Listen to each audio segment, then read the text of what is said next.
Bangladesh police কনস্টেবলের চূড়ান্ত মেডিকেলে কি বিষয় দেখা হয় এবং কোন কারণে আপনাকে বাতিল বলে ঘোষণা করা হতে পারে, সেই সব বিষয় নিয়ে আমি আমার বাস্তব অভিজ্ঞতা থেকে আজকের এই ভিডিওতে তুলে ধরার চেষ্টা করব।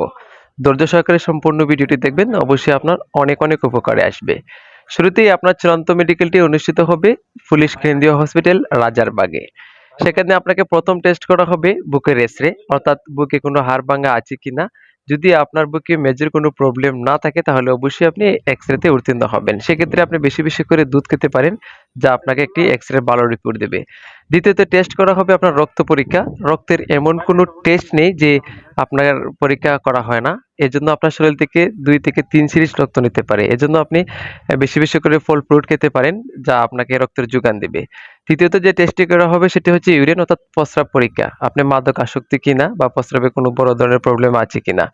শুরুতেই বলে রাখি, আপনি যদি মাদক আসক্ত হন তাহলে এই পুলিশের চাকরিটা আপনার জন্য নয়। পুলিশের চাকরি হচ্ছে সৎ ও দক্ষ লোকের জন্য।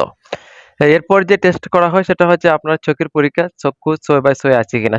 তবে সবশেষে আপনার শরীরের A to Z মেজর কোনো প্রবলেম না থাকলে নিঃসন্দেহে আপনি পুলিশের চূড়ান্ত মেডিকেলে উত্তীর্ণ হবেন। হতাশ হওয়ার কিছুই নেই।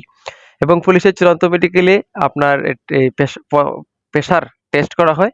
সেক্ষেত্রে আপনি ডিপ্রেশন থেকে নিজেকে একটু হালকা রাখেন, অবশ্যই আপনি উত্তীর্ণ হবেন। মানসিক চাপে ভুগবেন না যে আপনার চাকরিটা হবে কিনা বা মেডিকেলে উত্তীর্ণ হবেন কিনা। এই বিষয় হলে আপনার প্রেশার হাই হয়ে যাবে বা আপনার প্রবলেম হতে পারে। সো রিল্যাক্স থাকেন, অবশ্যই আপনি চূড়ান্ত মেডিকেলে উত্তীর্ণ হবেন।